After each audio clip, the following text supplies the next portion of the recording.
అపరిష్కృతంగా ఉన్న ఉపాధ్యాయులు సమస్యలు పరిష్కరించాలని, పీఆర్సీ అమలు చేయడంతో పాటు పెండింగ్ డీఏలు విడుదల చేయాలని డిమాండ్ చేస్తూ పీఆర్టీయూ ఆధ్వర్యంలో ఖమ్మం నగరంలోని అమరవీరుల స్తూపం వద్ద 30 గంటల పాటు నిరాహార దీక్షను గురువారం చేపట్టారు.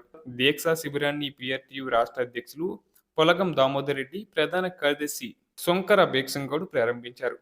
ఈ సందర్భంగా వారు మాట్లాడుతూ ఉపాధ్యాయుల సమస్యలు పరిష్కరించుకుంటే రాష్ట్ర వ్యాప్త ఉద్యమం చేపడతామని హెచ్చరించారు. పీఆర్టీయూ జిల్లా అధ్యక్షుడు కట్ట శేఖరరావు మాట్లాడుతూ ప్రభుత్వం ఏర్పడి 2 ఏళ్లైనా ఉపాధ్యాయ ఉద్యోగుల సమస్యల పరిష్కారంలో ఎలాంటి మార్పు రాలేదన్నారు. ఉపాధ్యాయ ఉద్యోగ పెండింగ్ బిల్లులు, పెన్షనర్స్ బకాయిలు, పెండింగ్ డీఏలు, పీఆర్సీ విడుదల చేయాలని డిమాండ్ చేశారు.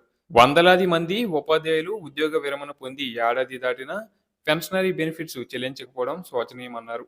ప్రభుత్వం పెండింగ్ డీఏలు, పీఆర్సీ ఊసే ఎత్తడం లేదని మండిపడ్డారు. దీక్షా కార్యక్రమానికి వివిధ మండలాల నుంచి నాయకులు, ఉపాధ్యాయులు అధిక సంఖ్యలో హాజరయ్యారు. అలాగే మరొక విషయానికి వస్తే ఉద్యోగుల నూతన పీఆర్సీపై రాష్ట్ర ముఖ్యమంత్రి తక్షణమే ప్రకటన చేయాలని ఎస్టీయూటీఎస్ రాష్ట్ర అధ్యక్ష ప్రధాన కార్యదర్శులు సదానందం గౌడ్, జుట్టు గజేందర్ అన్నారు. కర్నూలు జిల్లాలో ఏర్పాటు చేసిన ఉద్యోగ విరమణ కార్యక్రమంలో పాల్గొని మాట్లాడారు. ప్రభుత్వం ఉద్యోగుల పీఆర్సీ నివేదికను తెప్పించుకొని అమలు చేయాలని డిమాండ్ చేశారు.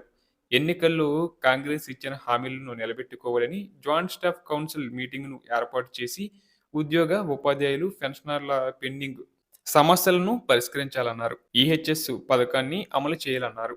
ఉపాధ్యాయ సర్వీస్ రూల్స్ సమస్యను పరిష్కరించాలని, అలాగే regular MEO, deputy EO, diet lecturer పోస్టులకు పదోన్నతులు ఇవ్వాలని డిమాండ్ చేశారు. జీవో 190 ప్రకారం ఇంటర్ లోకల్ డిప్యుటేషన్ల ప్రక్రియ త్వరగా పూర్తి చేయాలని కోరారు.